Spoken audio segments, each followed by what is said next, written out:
Hey, my name is Noel, I'm a psychotherapist. Welcome to my YouTube channel. Do subscribe while you're watching this video if you're watching it on the channel. And if you're watching this on my website and want these videos sent to you on a regular basis, then go to my contact page and enter in your details and I'll just ping them off to you with no effort on your part. So today's video is a sort of very brief look at the role of shame, guilt and remorse, these very strong and often very difficult feelings that we may or may not have, and that may be used against us in a sort of very toxic way. I think people think of shame, particularly in my profession, as a very destructive thing, and indeed it is. It can be used in a very destructive manner. Shame is that very powerful feeling of toxicity, sort of deep within oneself, right in one's gut, close to that feeling of disgust that one has when we have a sense that we've done something very, very wrong. Not just guilt and remorse, which are sort of on the same sort of spectrum of feelings. Shame, guilt, remorse, these types of feelings are what are known as moral affects or moral feelings. They govern our relationships to other people, and shame in particular is an intensely toxic experience, which is there for a reason, but actually can be used in very negative ways. So feeling toxic shame or feeling shame when it's inappropriate to a situation is well worth getting to understand, because it is something that people will use against each other, particularly in abusive situations or with somebody with sort of narcissistic tendencies or controlling tendencies, somebody who's disassociated from their own ability to feel shame, or somebody who is in denial of their own sense of shame, who may want to shift the difficult feeling, project it onto you and get you to feel it for them because they can't bear to feel it for themselves. In all those types of situations, it's really important to understand that that situation, that interpersonal situation, and back away from accepting that version of toxic shame, because it leads to you feeling very bad about yourself, and also leads to a curtailing of your life circumstances, and a way in which you're being manipulated, controlled in a relationship that's clearly not very healthy for you. But are there positive aspects of shame? Well, I've just mentioned something, which is people with personality disorders often don't feel shame, and therefore that's part of the definition of having a personality disorder, is the inability to empathise and experience wrongdoing. I've done something wrong, and that gives you a clue into what shame is there for. It's there to sort of morally regulate our relationships. What does that mean?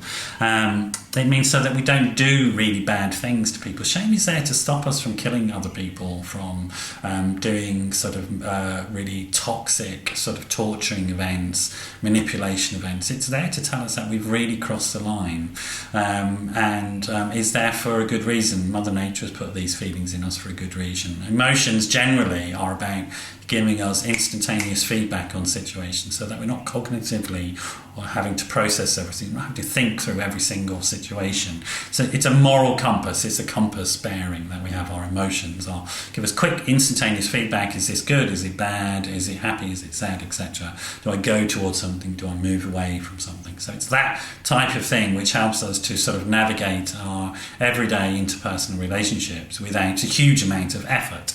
So that's what the feelings are there for, to help us with all of that. When that compass bearing is damaged by a damaging relationship, it's problematic. But it's also when it's damaged by ourselves, because we're sort of hiding our vulnerability from other people. We can't feel that sense of, I've done something wrong, I need to repair a relationship. That can be pretty destructive in terms of our relationships to other people. So we do need to get to a point where we can embrace the sort of positive aspects of shame. And we often in therapy make a distinction between shame and guilt, for example. Shame being a sort of feeling of I am wrong, to guilt being a sense that I've done something wrong. But there are some times when shame is appropriate, and a feeling of shame if we've really crossed the line with somebody. And it's there to as an early warning system. Like I say, that's what our feelings are for, to help us navigate relatively quickly through complex social situations. The shame, therefore, that shame feeling can be there for a very useful thing if we're really going to damage another person that we care about. being in tune with that sense of the shame emerging or bubbling up or coming up can really make us stop.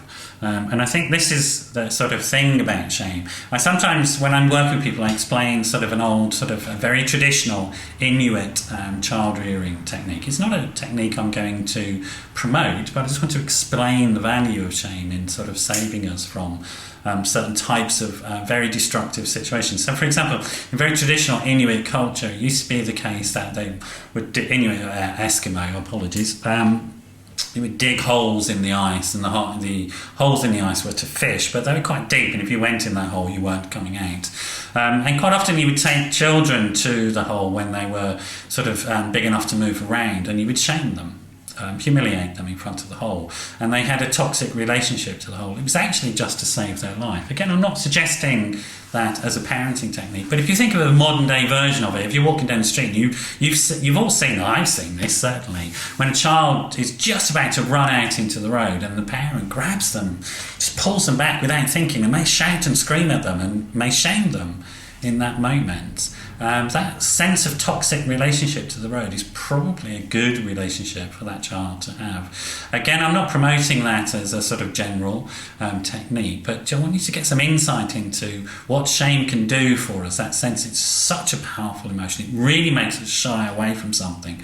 And there may well be situations in life in which we do need to do that. We need to not go there, if you like, in our interpersonal relationships, and just back off. And being in touch with that very toxic feeling rather than running away from it can be very, very useful and very, very helpful, like all of our feelings, if they're available to us as information rather than something that's dominating and controlling us, rather than emotional reasoning, which is not very helpful. They're there as part of the information that we're using to help us monitor our relationships to ourselves and to other people, and to allow us to be more in touch with our vulnerability.